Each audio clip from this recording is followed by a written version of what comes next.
చిత్రకూట పర్వతం వద్దకు చేరుకున్న భరతుడు సైన్యాన్ని ఆ పర్వతంపైనే కొంత దూరంలో నిలిపి శ్రీరాముని కలవడానికి కాలినడకన వెళ్లాలని నిశ్చయించుకుని శత్రుఘ్నుడితో, నాయనా, మన వారితో పాటు నిషాదులను వెంటబెట్టుకుని ఈ వనమంతా శ్రీరాముని వెతకడానికి వెంటనే పూనుకో. ధనుర్బాణాలు ఖడ్గాలు ధరించిన లెక్కలేనంతమంది అనుచరులతో పాటు నిషాదరాజైన గుహుడు, నేను కూడా మంత్రులు, పౌరులు, గురుజనులు, బ్రాహ్మణోత్తములతో కలిసి స్వయంగా ఈ వనంలో వారిని వెతకడానికి అన్ని వైపులా నడుస్తూ తిరుగుతాను. సీతారామ లక్ష్మణులను చూసే వరకు నా మనసు శాంతించదు. అన్న పాదపద్మాలకు శిరస్సు వంచి నమస్కరించే వరకు నాకు శాంతి లభించదు. శ్రీరాముడు పట్టాభిషేకం చేసుకుని కోసల రాజ్య సింహాసనాన్ని అధిష్ఠించే వరకు నా మనస్సుకు ఊరట కలగదు అంటూ శ్రీరామచంద్రుడి ముఖం చంద్రుడిలా మనోహరమైనది. అట్టి సుందర ముఖాన్ని నిత్యం చూస్తుండే లక్ష్మణుడు ఎంతటి భాగ్యవంతుడు! మహాత్మురాలు జనక మహారాజు కుమార్తె అయిన వైదేహి తన భర్తను అనుసరిస్తోంది. ఆమె ఎంతో ధన్యురాలు అంటూ కాలినడకన దట్టమైన చిత్రకూట అరణ్యంలో ప్రవేశించాడు. కొంత దూరం నడిచిన తర్వాత భరతుడు ఆ చిత్రకూట వనంలో బాగా పూలు పూసిన ఒక మద్ది చెట్టు ఎక్కి అక్కడి నుండి శ్రీరాముడి ఆశ్రమంలో నుండి పైకి లేస్తున్న హోమాగ్ని పొగలను గమనించి ఇక్కడే శ్రీరాముడు నివసిస్తున్నాడు అని భావించి తన వారితో కలిసి సంతోషించాడు. శ్రీరాముడి నివాసాన్ని వెతకడంలో నిమగ్నమై ఉన్న సైన్యాన్ని ఒకచోట నిలిపి అతడు శత్రుఘ్నుడితో, గుహుడితో కలిసి అన్న శ్రీరాముణ్ణి చూడాలనే కుతూహలంతో శత్రుఘ్నుడికి ఆశ్రమ చిహ్నాలను చూపిస్తూ దాన్ని సమీపించాడు. మా తల్లులను త్వరగా తీసుకుని రండి అని వశిష్ఠ మహర్షికి విన్నవించుకుని తాను త్వరగా ముందుకు సాగాడు. భరతుడికి వలేనే శ్రీరామ దర్శనకాంక్షగల సుమంత్రుడు కూడా శత్రుఘ్నుణ్ణి అనుసరించి వెళ్లాడు. భరతుడు ముందుకు నడుస్తూ ఋషీశ్వరుల ఆశ్రమాల్లా వెలసిల్లుతున్న దూరంగా ఉన్న అన్నగారి పర్ణకుటీరాన్ని, దాని ప్రక్కనే ఉన్న ఒక చిన్న పూరింటిని చూశాడు. సీతారామలక్ష్మణులు నీటి వనరులకు రాకపోకలు సాగించేటప్పుడు తమ గుర్తుకోసం వృక్షాలపై అక్కడక్కడా దర్భగడ్డితో, నారచీరలతో కొన్ని చిహ్నాలను ఏర్పరుచుకున్నారు. ఆ దృశ్యాలన్నింటినీ భరతుడు శ్రద్ధగా గమనించాడు. ఆ వనంలో చలిబాధను నివారించుకోవడం కోసం లేళ్ల, ఆవుల పేడమితో సిద్ధం చేయబడిన పెద్ద పెద్ద పిడకల రాసులను అతడు చూశాడు. ఈ చిహ్నాలను బట్టి వెళ్ళినట్లయితే మనం శ్రీరాముడి ఆశ్రమానికి తప్పక చేరుతాము అని అంటూ, ఈ జగత్తులో నరశ్రేష్ఠుడైన మహాప్రభువైన శ్రీరాముడు నా కారణంగా జనసంచారం లేని ఈ వనాలకు వచ్చి కష్టాలనుభవిస్తున్నాడు. అయ్యో, నా జన్మ జీవితం వ్యర్థమే కదా! నాకు రాజ్యాన్ని కట్టబెట్టదలిచి కైకేయి చేసిన కుట్ర ఫలితంగా జగత్ప్రభువైన శ్రీరాముడు కష్టాల పాలయ్యాడు. నేను లోకనింబకు గురయ్యాను. కనుక నేను శ్రీరాముణ్ణి ప్రసన్నుణ్ణి చేసుకునేందుకు ఆయన పాదాలపై పడతాను. ఆ తరువాత సీతాదేవి పాదాలకు మోకరిల్లుతాను, లక్ష్మణుని అడుగులకు మొక్కెదను అంటూ భరతుడు గోడుగోడున విలపిస్తూ వెడుతూ మనోహరమైన ఒక పెద్ద పర్ణశాలను చూశాడు. ఆ కుటీరం నల్లమద్ది తాటిచెట్ల ఆకులతో చక్కగా కప్పబడి ఉండగా అందులో వజ్రాయుధంతో సమానమైన మహాధనస్సులు ప్రకాశిస్తున్నాయి.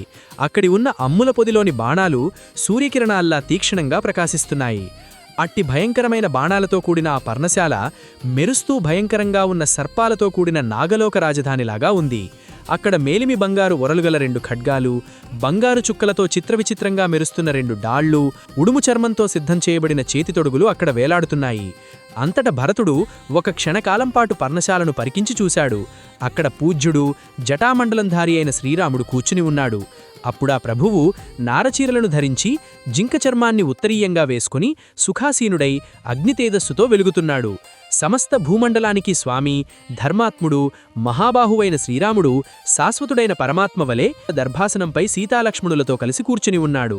ఆ స్వామి సింహంలా ఎత్తైన కుజాలు, పద్మాల్లా మనోహరమైన చూపులతో ప్రసన్నుడై ఉన్నాడు. వినయసంపన్నుడైన భరతుడు ఆయనను చూడగానే శోకమోహాలలో మునిగిపోయాడు. వేగంగా ఆ ప్రభువు కడకు పరుగున వెళ్లాడు. అన్నను చూడగానే పెల్లుబికిరిన దుఃఖంతో విలపింపసాగాడు. ఎంతగా ప్రయత్నించినా కన్నీటిధారలను ఆపుకోలేక అతడు గద్గద్ద స్వరంతో ఒక్కసారి అన్నా అని పలికాడు. ఆ తర్వాత అతని గొంతు పెగలలేదు. శ్రీరాముణ్ణి చూడగానే భరతుడికి కన్నీరు మున్నీరయ్యింది. ఏడుస్తూ నేలపై పడిపోయాడు. శత్రుఘ్నుడు కూడా ఏడుస్తూ శ్రీరాముడి పాదాలకు నమస్కరించాడు. శ్రీరాముడు ఆ ఇద్దరినీ లేవనెత్తి కౌగలించుకున్నాడు. వారిని చూసిన శ్రీరాముడి కన్నుల నుండి కూడా కన్నీటిధారలు కట్టాయి. ఆ తర్వాత శ్రీరామలక్ష్మణులు ఆ వనంలో సుమంత్రుడిని, గుహుడిని కలిశారు. ఆ నలుగురు రాజకుమారులు ఆ మహారణ్యంలో చేరియున్న దృశ్యం చూసి వనవాసులైన ఋషీశ్వరులు ఆనందంతో కంటతడి పెట్టారు. భూమిపై సాగిలపడి నమస్కరిస్తూ దీనావస్థలో ఉన్న భరతుడిని చూసి అతడిని తన చేతుల్లోకి తీసుకుని శిరస్సుపై ముద్దు పెట్టి అతన్ని తన ఒడిలోకి చేర్చుకుని ఆదరంగా శ్రీరాముడు ఈ విధంగా కుశల ప్రశ్నలు అడిగాడు. నాయనా, భరతా, తండ్రి ఎక్కడా? నీవక్కడ సేవలు చేస్తూ ఉండక ఇలా ఈ అరణ్యానికి ఎందుకు వచ్చావు? మహారాజుగారు కుశలమే కదా? నీవు బాలుడవైనందున మనకు వంశపారంపర్యంగా వస్తున్న ఈ రాజ్యం అన్యాక్రాంతం కాలేదు కదా? తండ్రికి నిత్యం సేవలు చేస్తున్నావు కదా? ఇంతకును నీవిక్కడికి ఎందుకు వచ్చావు? ఇక్ష్వాకు వంశజులకు గురువైన వశిష్ఠ మహర్షి ఎప్పటివలే గౌరవాదరాలతో పూజలను అందుకుంటున్నాడా? దుఃఖితురాలైన కౌసలామాత ఇప్పుడు కుశలమే కదా? తల్లి సుమిత్రాదేవి కుశలమే కదా? పూజ్యురాలైన కైకేయి జనని ఆనందిస్తోందా?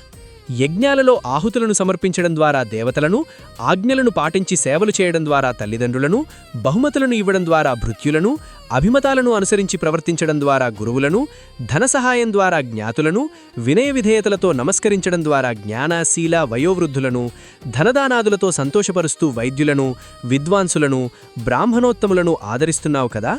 భరత, శస్త్రాస్త్రాలను ప్రయోగించడంలో సమర్థుడు, వివిధ నీతిశాస్త్రాలలో పండితుడైన ఆచార్యుడైన సుధన్వుణ్ణి గౌరవిస్తున్నావు కదా?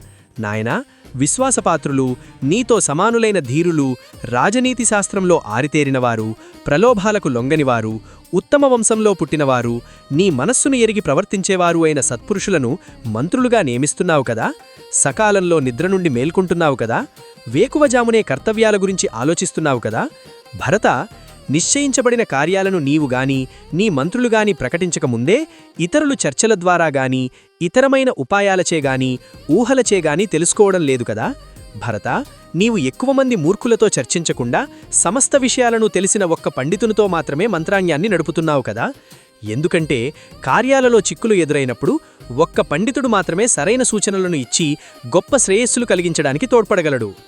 ఉన్నత శ్రేణికి చెందిన వారిని గొప్ప గొప్ప కార్యాలయందు, మధ్యమ స్థాయికి చెందిన వారిని సామాన్య కార్యాలయందు, నిమ్న స్థాయి వారిని స్వల్ప కార్యాలయందు భృత్యులుగా నియమిస్తున్నావు కదా?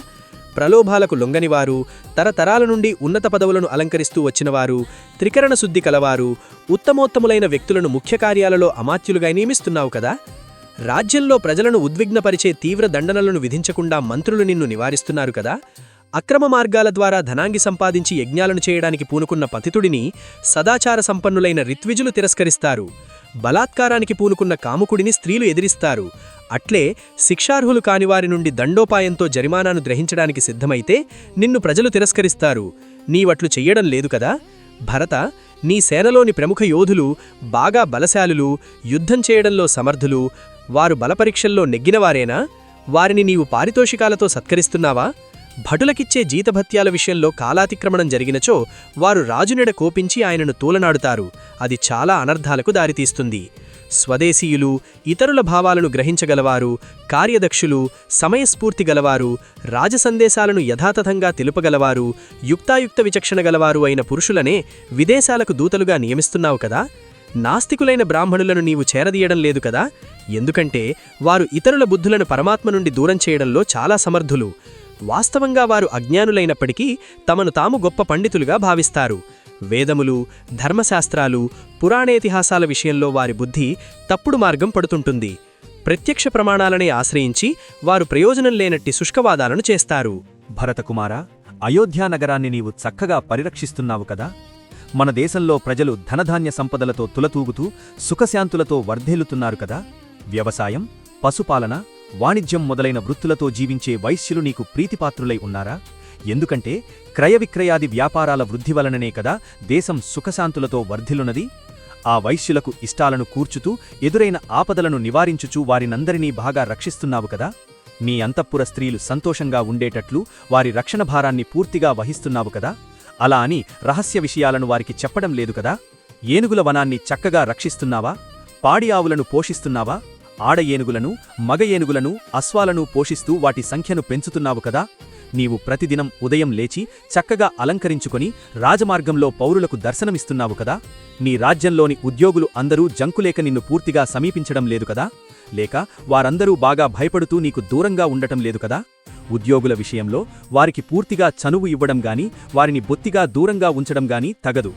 నాయనా, నీ దుర్గాలు అన్నీ ధనధాన్యాలతోనూ, అస్త్రశస్త్రములతోనూ, నీటితోనూ, యంత్రములతోనూ, శిల్పులతోనూ, ధనుర్ధారులైన యోధులతోనూ ఒప్పుతున్నాయి కదా? భరత, నీ రాజ్య ఆదాయం పుష్కలంగా ఉన్నదా? ధనాన్ని నట, నర్తక, గాయకులు మొదలైన వారికోసం విచ్చలవిడిగా వ్యయం కావడం లేదు కదా? నీ ఖజానాలోని ధనం దైవకార్యాలకు, మాతాపితృ సేవలకు, బ్రాహ్మణోత్తములకు, అభ్యాగతులకు, యోధులకు, మిత్రులకు వినియోగపడుతున్నదా? సజ్జనులు, ఉత్తమ స్వభావం గలవారు, త్రికరణ శుద్ధి గలవారు దొంగతనం మొదలైన నేరారోపణలకు గురైనప్పుడు న్యాయశాస్త్ర నిపుణులచే లోతుగా విచారణ చేయించకుండా లోభవశమున వారికి శిక్షలు విధించడం లేదు కదా? భరత, ధనికుడి విషయంలోగాని పేదవాడి విషయంలోగాని ఏదైనా ఒక వివాదం ఏర్పడినప్పుడు న్యాయశాస్త్ర నిపుణులైన నీ మంత్రులు ధనలోభముచేగాని పక్షపాత బుద్ధిచేగాని వ్యవహరించడం లేదు కదా? నిర్దోషులు అసత్యమైన నేరారోపణలకు గురైనప్పుడు రాజు వాస్తవాలను తెలుసుకోక తనకు తిరుగులేదు కదా అని ఆ నిరపరాధులను ఇష్టమొచ్చినట్టు శిక్షించకూడదు. అట్లు శిక్షించినచో ఆ నిర్దోషులు అవమానభారముచే కన్నీరు కారుస్తారు. ఆ దుఃఖార్ధుల కన్నీరు ఆ రాజు యొక్క పుత్రులను, పశుసంపదలను సమస్తమును నశింపజేస్తుంది. భరత, వృద్ధులను, బాలురును, విద్యావంతులను నిన్ను కలిసినప్పుడు వారికి ఇష్టమైన వస్తువులను బహుకరిస్తూ నువ్వు వారిని మంచి చేసుకుంటున్నావా? భరత, నాస్తికత్వం, అబద్ధాలు ఆడడం, కోపం, ఏమరుపాటు, కర్తవ్యాలను ఉపేక్షించుచూ కాలయాపన చేయడం, జ్ఞానులను దర్శించకుండా ఉండడం, సోమరితనం, పంచేంద్రియాలకు వశమై ఉండడం, రాజకార్యాల విషయంలో మంత్రులతో చర్చించక తానొక్కడే ఆలోచించడం, విషయాల ఎడ అవగాహన లేనివారితో సమాలోచన చేయడం, నిశ్చయించిన పనులను వెంటనే ప్రారంభించకుండా ఉండడం, రహస్య విషయాలను దాచలేకపోవడం, మంగళకరమైన ఆచారాలను పాటించకుండా ఉండడం, ఎక్కువ మంది శత్రువులపై ఒకే సమయాన దండెత్తడం అని ఈ 14 పనులను రాజు చెయ్యకూడదు. నీవు ఈ రాజదోషాలను పరిత్యజిస్తున్నావు కదా? నాయనా, నీకు ఇష్టమైన పనులన్నీ సఫలీకృతమవుతున్నాయా? నీ భార్య అనుకూలవతి అయి నిన్ను సేవిస్తూ సంతానవతి అయినదా? నీ శాస్త్ర అధ్యయనం నీలో వినయం మొదలైన సద్గుణాలను పెంపొందిస్తున్నదా? నేను చెప్పే ఈ హితబోధలు ధర్మాలను ఆచరించడానికి, ధర్మమార్గంలో సంపదలను సంపాదించడానికి, ధర్మాలకు అనుగుణంగా సుఖాలను అనుభవించడానికి తోడ్పడతాయి. ఆ విధంగా నీకు అపారమైన కీర్తి కలుగుతుంది. నాయనా, మన తండ్రి తాత ముత్తాతలు ఆచరించిన ధర్మాన్ని పాటిస్తూ నీవు రాజ్యపాలనమును చేస్తున్నావా? రాజనీతి ధర్మజ్ఞుడైన మహారాజు ఆత్మజ్ఞాని అయి న్యాయాన్ని పాటించి ధర్మబద్ధంగా పరిపాలించినచో పూర్వరాజులవలే సమస్త భూమి అతనికి వశమగును. ఫలితంగా అతడు ఈ లోకాన్ని విడిచిన తరువాత స్వర్గానికి చేరును అంటూ శ్రీరాముడు ఎన్నో కుశల ప్రశ్నలను అడిగారు. ఈ వీడియో ఇంతటితో సమాప్తము. తరువాతి భాగంతో మళ్ళీ కలుస్తాను. జై శ్రీరామ్.